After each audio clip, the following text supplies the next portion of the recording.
Some of the important works of revered Swami Ranganathanji Maharaj, like compilation of his Gita, the universal message of the Bhagavad Gita, and some other scriptures, and also on the works of Swami Vivekananda, the most important of them being Swami Vivekananda, The Turning Point, which was published during the 150th birth anniversary of Swamiji.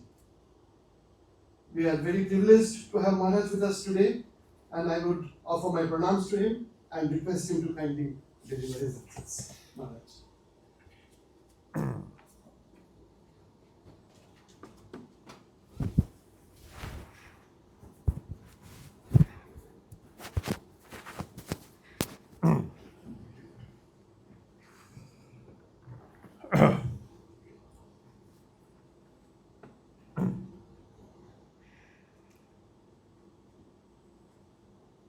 Namah Shri Yatirajaya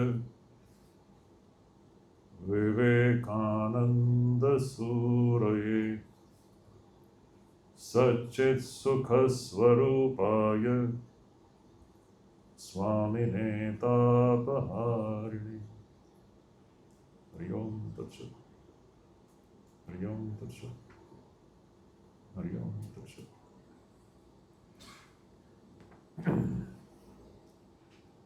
My very devoted pranams to revered Swami Shantatmanandaji Maharaj. My devoted pranams to Swami Atmashraddhanandaji Maharaj. I thank Swami Shantatmanandaji Maharaj to have invited me here to talk about a phenomenon. I would call Swami Vivekananda the phenomenon for not one reason, but several reasons. Just now we heard a very beautiful introduction given by Maharaj, in which he has touched upon the different profiles of this phenomenon. So, what are we going to do in the next 40 minutes? It is impossible to touch upon the very heart of this personality within the short span of time. So all that we can do in the next few minutes is that we shall just touch upon one or two areas in a very brief manner. First of all, I should say, when I look at this audience here, it is so promising. If you look outside this building, we are in Gurugram here, a city buzzing with activity. Everybody is running.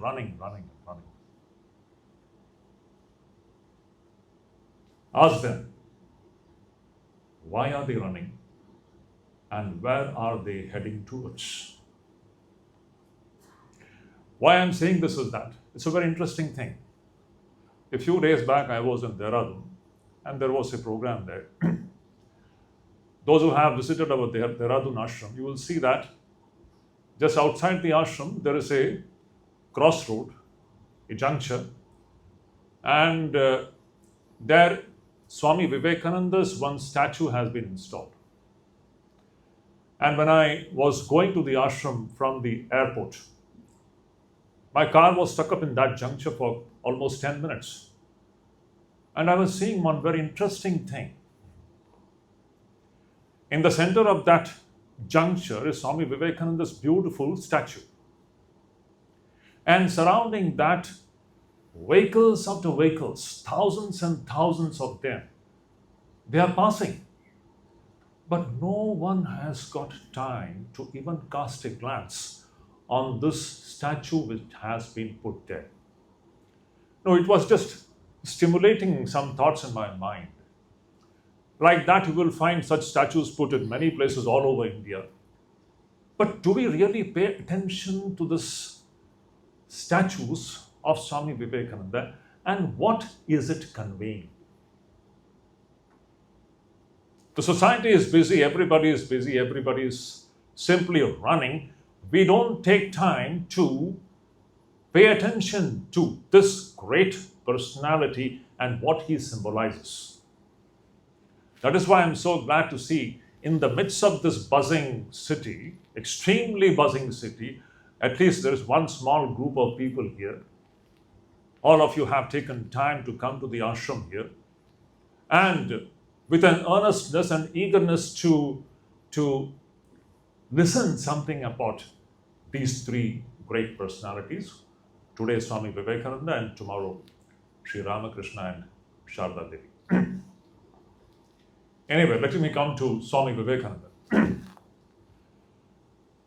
Now, when we talk about Swami Vivekananda, the first picture which comes to the mind is his presence on the stage of the World Parliament of Religions in 1893. This is the obvious picture which comes to the mind of all of us. 1893, 11 September. It was a watershed moment in Indian history, not only in Indian history, but in the world history itself.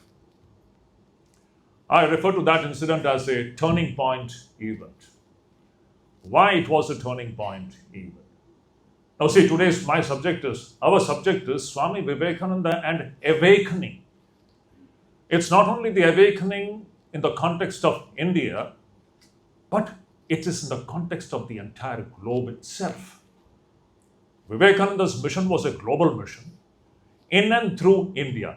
That is the connection.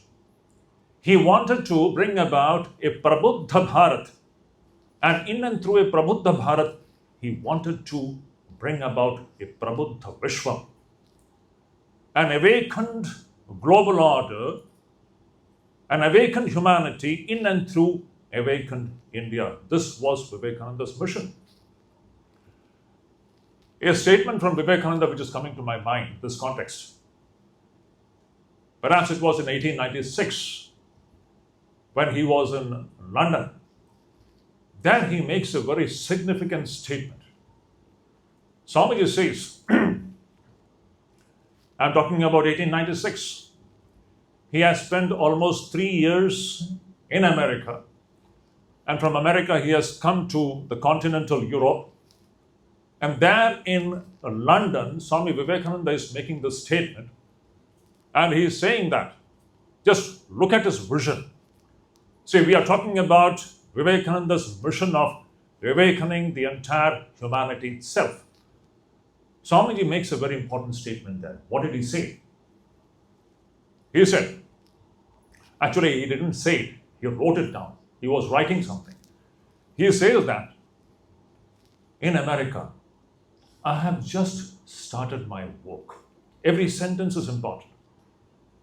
Vivekananda is saying, in America, I have just started my work. Just imagine 3.5 years in America and what he did there. It's not possible to talk about it now in this 40 minutes time. What a grueling 3 years he went through, we can't even imagine. Vivekananda, after this grueling work of sowing the seeds of the great Hindu Dharma, he has come to the continental Europe, and there he says, in America, I have just started my work. He says, we have to give a new civilization to the entire humanity. The society has to be turned upside down. I have raised some small waves in America. We have to raise a tidal wave. The society has to be turned upside down. We have to give a new civilization to the entire human race. Just look at this prophetic statement. He is saying, in America, I have just started my work. I have raised just few waves. And we have to raise a tidal wave, and the society has to be turned upside down, and we have to give a new civilization to the entire humanity. Now, this was Vivekananda's mission. He was thinking about awakening the entire humanity. But how is it going to accomplish this one? In that scenario comes the great Bharat, and Bharat's very soul. I always remind our Indians and Bharatiyas, remember this point, the very soul of Bharat is Hindu Dharma. Without this Hindu Dharma, Bharat is no Bharat at all. These two together go into the making of this phenomenon called Swami Vivekananda. When we think about that great 1893 11 September event, which I refer to as the turning point event, we have to look at that event in the right context, in perspective. What is the context? Let us go back 1,000 years. Let us go back to that period when India was known to be, in Hindi हम लोग जो कहते हैं, भारत को हम लोग सोने की चिड़िया कहते थे. भारत जो है ये सोने की चिड़िया थी. It was one of the richest nations in the world. It was a center of attraction in every sense of the term, whether it was the empirical sciences, whether it was spiritual sciences, the different arts. You take any area, the contribution which our ancestors and forefathers had made towards the entire humanity is simply unimaginable. You may be knowing, many of you, I'm sure, India was the educational hub of the world just 1,000 years back. Can you imagine? Today we talk about going to Cambridge and Oxford and studying there. Just like people from all parts of the world, they used to come to India. India was the educational hub of the entire world. This is Vidya Bhumi. Let us understand this point. This is the land of Vidya, Saraswati. Even 1,000 years back, if you go by historical records, there were at least 24 international universities existing in India. Why I'm referring to this scenario? We have to understand this awakening which Vivekananda brought about since 11 September 1893. From that great stature which India was having in the global scenario, being the richest country in the world from the material standpoint, and also from all other spiritual, philosophical, psychological, you take any area, in every sense of the term, India was ruling the roost. From that great stature, slowly from the 10th century onwards, the decline started. This great awakened India slowly began to go into sleep. Literally, it was a gradual getting into a state of slumber, getting into a state of drowsiness, and we slowly went to sleep. That was a time, we all know historically what happened. The Islamic invasions and the kind of destruction and the great devastation which it brought about, the constant attack on this great civilization, and the resultant repercussions, social repercussions, and the political instability, and the degeneration which it brought about among the people. I can't discuss all those things in detail now here, but slowly the point is that centuries after centuries, India went on declining, the richest country in the world, ruled by these foreign barbarians, and later by the English. In the 19th century, what do we find? When we come to the 19th century, we find this greatest land of all times existing in abject poverty. This was the India which Vivekananda was born in. We are talking about 19th century India when we find, now just like Maharaj had pointed out that great incident, after Sri Ramakrishna's passing away, Vivekananda, he walked through the length and breadth of this land. You all know that story. I need not go into the details of that. He went to the northern part of India, walking, seeing the India, feeling the pulse of India. Came to the western part, and from the western part, he is coming to the southernmost tip of this subcontinent. And there, sitting on that great rock, which is today named after this great phenomenon, Vivekananda Rock, sitting there, Vivekananda, just imagine, we are talking about a monk, a sannyasi. What is a sannyasi supposed to meditate upon? A sannyasi's only object of meditation is Brahman, the supreme reality, Ishvara, what else? But here was a very unique monk who was meditating not on Ishvara, but he was meditating on his motherland. For 3 days and 3 nights, this sannyasi was meditating on Bharat. See, we are talking about awakening India through Swami Vivekananda. This was his one, I should say, a maddening concern. Many times I use this word. Vivekananda was a madman, literally. Mad for his motherland, mad for Hindu Dharma. He breathed it. And whenever he spoke about India, he would turn red. His face would turn red. That was the kind of pride which he held in his bosom whenever he spoke about Bharat and Hindu Dharma.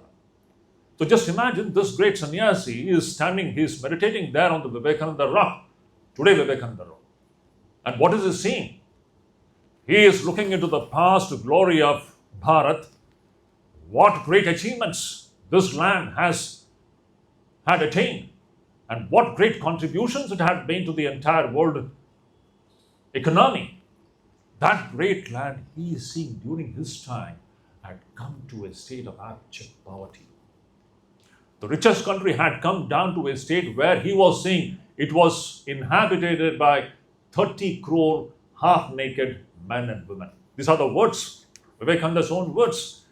He was seeing his own brothers and sisters, 30 crore of them, literally half-naked, without clothing, proper clothing, having no food to eat. This was the state of India in 19th century, caused by different kinds of exploitation, the British exploitation, and before that, the Islamic invasion and the several factors together. And Swami Vivekananda would literally shed tears looking at this plight of his motherland. But he was not a person to just sit quiet. He was looking into the future as well. And Vivekananda paints a glorious future for India. Swamiji says if this great land had come to this plight, he was also seeing the great future of this motherland. And that is what just now while introducing, he had read this wonderful quotation. What is that quotation? After Vivekananda came back from America in Ramnath, that famous utterance, electrifying, prophetic. Swamiji is saying that the longest night seems to be passing away. The sorrow's trouble seems to be coming to an end at last. The seeming corpse appears to be awakening. India, this motherland of ours, is awakening from a deep, long slumber. Never again is she going to sleep anymore. None can resist her anymore. No outward power can hold her back anymore, for this great giant is awakening to her feet. Just imagine this electrifying utterance, just like a prophet. He is looking into the future of this great motherland, and he is saying that the future greatness of this country is going to be so great that all the past attainments is going to pale into insignificance. Can you imagine the prediction of the sannyasin? And this prediction he is making 125 years ago, he had made in the 19th century when there was absolutely no ray of hope anywhere existing at that time. At that time, Vivekananda had made this prediction that the future glory of this country is going to be so great that all the past attainments is going to pale into insignificance. So, what today we are seeing? Where is India standing? Today in 2025, it's very interesting. Today we are the 5th largest economy in the world. Very soon we are going to be it is said, predicted by maybe in another decade or so, we are going to be the 3rd largest economy in the world. And by the time we come to 2047 or maybe 2050s, it is predicted that we are going to be the number 1 nation in the whole world. This is the trajectory of progress that we see from the time Vivekananda came on the Indian scenario and on the global scenario. This is the reason why I say that Vivekananda's appearance on the World Parliament of Religion stage, it was a watershed moment, firstly for India, definitely India and Hindu Dharma. These are all connected factors. Awakening of the India has to be through the awakening of great Hindu Dharma. There cannot, every time whenever India has been awakened, it has been awakened by stimulating its religious sentiments. It is a religion which is the very soul. Whenever he speaks about religion, remember, he speaks about the great Hindu Vedic system of thought.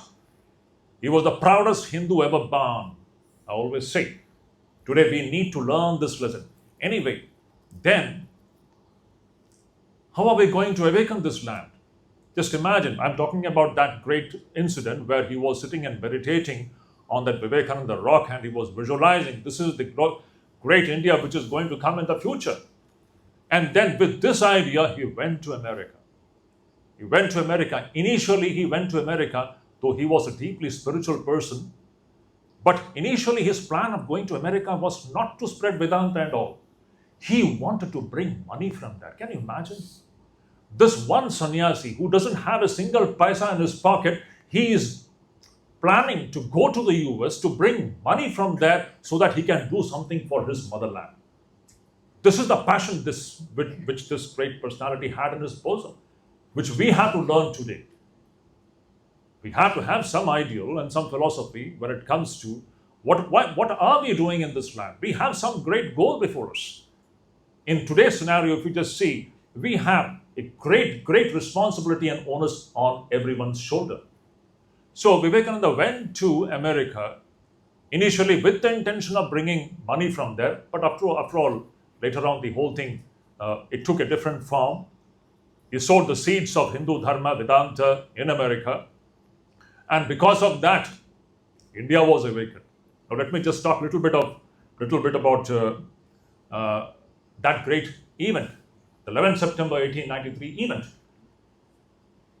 Now, in 19th century, India was a subject of ridicule for the entire world.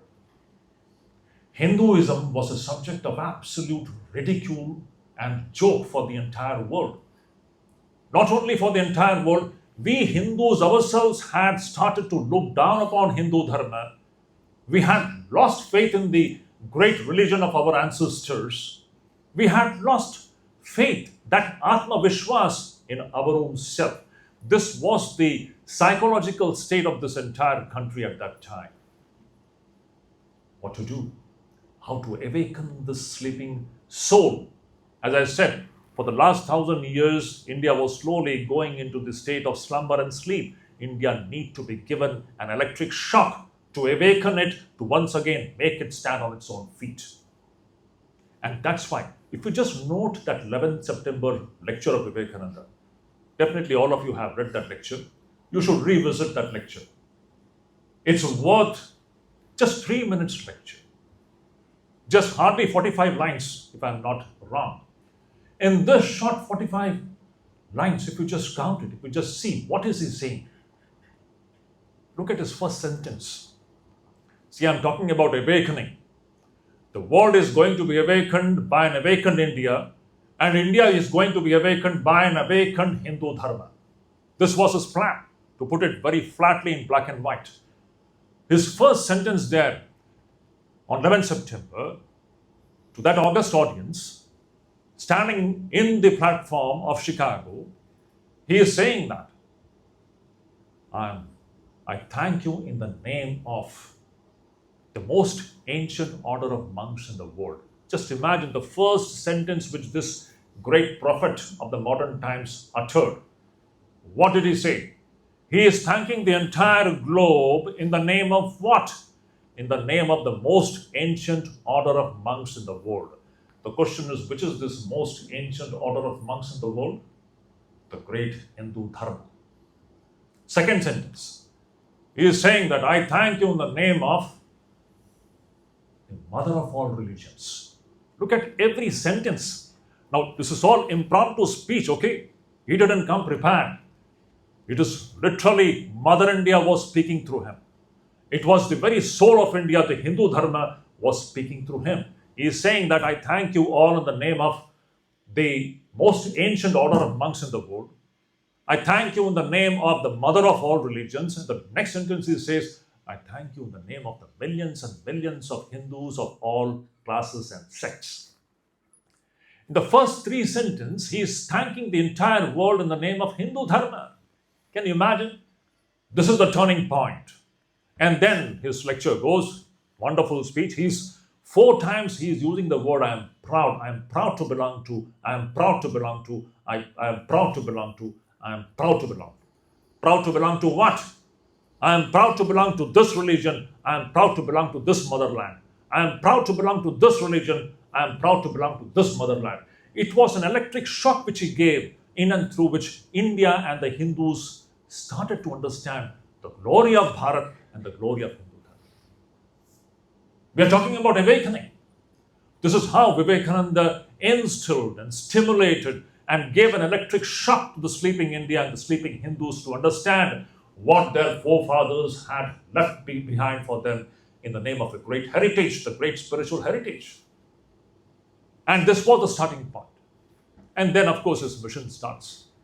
So whenever I think about Swami Vivekananda, these two things very glaringly comes before our eyes. Vivekananda is a perfect blend of two things. The great Hindu Dharma and the great land Bharat. He would literally become passionate when he spoke about these two things. And today we are seeing the repercussions of that, the consequences of that. India is awakening. Hindus are awakening. Hindus have to awaken. But let me just touch upon one important point. As I said, when we talk about Swami Vivekananda, we can go on and on and on. You can take one area of Swami Vivekananda and it can be turned into one session. So what do I touch upon the next 10-15 minutes? One important point I will touch upon, which is very relevant to the present day India. See, Vivekananda had spoken about this 125 years back. After having come back from America, Swamiji was, he's famous, I request all of you, you should read this book. And that book is Lectures from Colombo to Almora. I really appeal, very earnestly, I appeal to all of you, dear devotees assembled here. You should read it. You should make your children read it. If possible, you give these books to others. But first of all, you have to understand what its content is. All that today we are seeing, every single utterance of Vivekananda, you will see Vivekananda had spoken about the coming India and how we are going to rebuild India in those pages full of flames. They are not just words, they are words in flames, literally flames. There Vivekananda says in one place, talking about the future of this land, he is saying that the future of India entirely depends upon 3 points. 125 years ago, in 1897, Vivekananda is talking about the future of India. There are 5 important lectures. Please note it down if you're interested. One is My Plan of Campaign. Second is the future of India. Third is the work before us. Fourth one is Vedanta in its application in everyday life. And the fifth one is the sages of India. These 5 lectures, I always tell that every Indian and every Hindu should read to understand the glory of who we are and who our ancestors were. What is the kind of blood which is coursing in our veins, to understand that spirit, to get that spirit and have some sense of pride. Everyone should read these 5 lectures. Then in one of the lectures, like in Future of India, Swami Vivekananda says, the future of India entirely depends upon 3 points. Can you imagine what he said? The 3 points, which is so blazingly relevant in present day scenario in our country. Swamiji says, if you want to make India glorious, 3 things are extremely important, and the future of India entirely depends upon these 3 points. Which are the 3 points? Swamiji says, number 1, organization. Number 2, coordination of wills. Number 3, accumulation of power. You may wonder, what is this? What did he mean by coordination of wills? Swami Vivekananda had seen that the India of his time, we were miserably divided. And this is the condition even today. India is a very strange land where we can easily divide people who are foolish, who are vulnerable to division. vulnerable to division all flimsy grounds. And what are the most important grounds today? If you just see the grounds on which literally the so-called evil elements in this country are trying to play with the integrity of this nation, and that is one, language. You see the language war which is going on in this country. And these things, Swami Vivekananda at that time had talked about the necessity of unity, organization. Swamiji said that we have to be organized, we have to be unified. Our wills have to be coordinated. He had seen that, a beautiful instance he gave there. Swamiji, speaking about our condition, he was saying, you see, why did these foreigners rule us for 2.5 centuries? English. He gives a very beautiful illustration. He says, 4 crore people, Englishmen, ruling 30 crore Indians. Is it not something ridiculous? How can 4 crore people rule 30 crore humanity? If you just look at this phenomenon from the standpoint of the strength, how can 4 people rule 30 people? That is the question. Is it possible? But it was a fact of history. Just a handful of Europeans and Englishmen, they ruled 30 crore Indians for 2.5 centuries. Why? Because these 4 crore so-called Englishmen, they were united, they were organized, their wills were coordinated, and when your wills are coordinated, you become powerful, accumulation of power. Vivekananda says that this is the one thing which we are lacking in this land, and that is why every time we are vulnerable to foreign rule, vulnerable to breaking down. No, this cannot be allowed anymore in this country. Vivekananda's that prescription, how blazingly relevant it is. See, we are talking about an awakened India. Every citizen of this land should be awakened to this idea that we are one people. We may be speaking different languages. We need not fight over the glory of one language over the other. Let us make this point very clear. Every language is equally great. Every language is equally important. I always say every North Indian should be able to understand or speak at least one South Indian language. And every South Indian should speak at least one North Indian language. And this language barrier has to be broken. We should learn to respect each other's language and understand that we are one people. This is a very important thing. Today you can see what is happening in the name of language. And there are evil elements who are trying to break down this country, which we should not allow. So the secret of the glory of future India entirely depends upon these 3 points. Vivekananda says, organization, coordination of wills, and accumulation of power. If we are united, you see, there cannot be no power in this world which can bring down this great nation. One small illustration. Just imagine, we have witnessed this greatest event on the planet called Kumbh Mela just a few months back. What a demonstration it is. What a demonstration of the real India. Where is the real India? In Gurugram. The real India is that India which we had seen in Kumbh Mela. 66 crore people coming together in one spot, all united by what? Religion. They may be Tamilians, they may be Gujaratis, they may be Haryanvis, they may be Gujaratis, Marathis, Bengalis, whatever it is. But all united by what? The great Hindu system of thought, the common belief system, that common faith in one supreme Ishvara, that faith that by taking a dip in the Prayagraj, that Sangam, I will become immortal. This common belief system is bringing together the 66 crore people speaking different languages, having different customs, having different practices together as one people. This is real India. Vivekananda had spoken about this 125 years back. India's unity lies in Hindu Dharma. Let us understand this point.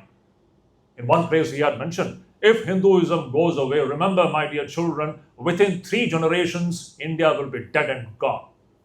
If the soul is gone, what will the body do? So we should understand the inseparable connection between Hindu Dharma and India. Awakening in India has always happened by the awakening in the Hindu Dharma. And in and through this if you just look into the nationalistic spirit, all those freedom fighters movements, how did it happen? Once this religious sentiment was stimulated, we all started to become united, and when we put forth a united front, we could put an end to this foreign rule. So these are some of the very important points which are coming to my mind when we talk about the Vivekananda's way of awakening. And just as I said, Vivekananda can be discussed and discussed and discussed from various standpoints. And one last point I would like to just touch upon, and then I will wind up my talk. A very important point. Just by becoming materially rich, are we going to become the Vishwaguru? That is not going to be the case. Let us make this point very clear. Material prosperity, of course, it's very important. But material prosperity alone doesn't make a nation great. India's greatness lied in something else. Along with this material prosperity, Vivekananda had visualized a nation full of citizens of towering character. Character building was one thing which he was repeatedly prescribing to the people. Unless we have men and women of character, when I'm talking about character, it is the character which builds or which stands on the spiritual understanding about one's own self. Unless we have such men and women of towering character, remember, no matter how much prosperous we may become materially, the real glory of India will not come. As I said, the real uniqueness of Bharat is what? It is this great Adhyatma Vidya, which is exclusively something which India alone possesses, and India alone can give it to the entire world. This spirituality, the great Hindu spirituality, which is a search of the ultimate reality, which starts with the question, who am I? This great questioning, who am I? It is this questioning, who am I, which culminates in the discovery of Ishwar. If you just look into every human being, if you dig into the human being, you discover Ishwar. This is the great science, Adhyatma Vidya, which is the real possession of this great land. On the basis of this great Adhyatma Vidya, when we build the characters of our men and women, then and then alone, coupled with the material prosperity, India will become a great nation. So, dear devotees, once again, let me just remind the main points which I had discussed. The most important point, I would say, in today's scenario, we as the citizens of this land, we know there are evil forces working to break down this country on flimsy grounds. We need to be on guard. We know what's happening in our neighboring countries. I don't want to talk about that. Let us not go into the politics of the situation, but our motherland is dear to us. And the very soul of this land lies in Hindu Dharma. Let us not forget this point. Let us not talk about secularism in the westernized sense.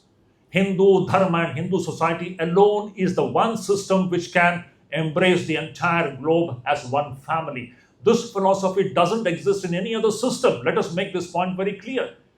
Don't get confused about what you are listening in the social media and all those things. It's the Hindu system alone which has got that capability to embrace the entire humanity as one family. Vasudhaiva Kutumbakam. This can happen only through Hindu system. And that is the very soul of this land. That is why this land is so beautiful. The greatest land about which Swami Vivekananda would literally go crazy talking about it. So this is the thing which we have to, when we talk about Swami Vivekananda, literally, Vivekananda is a subject that we tend to become a bit emotional, and we just can't help it. If you really love India, you will see through Vivekananda, you have to become charged.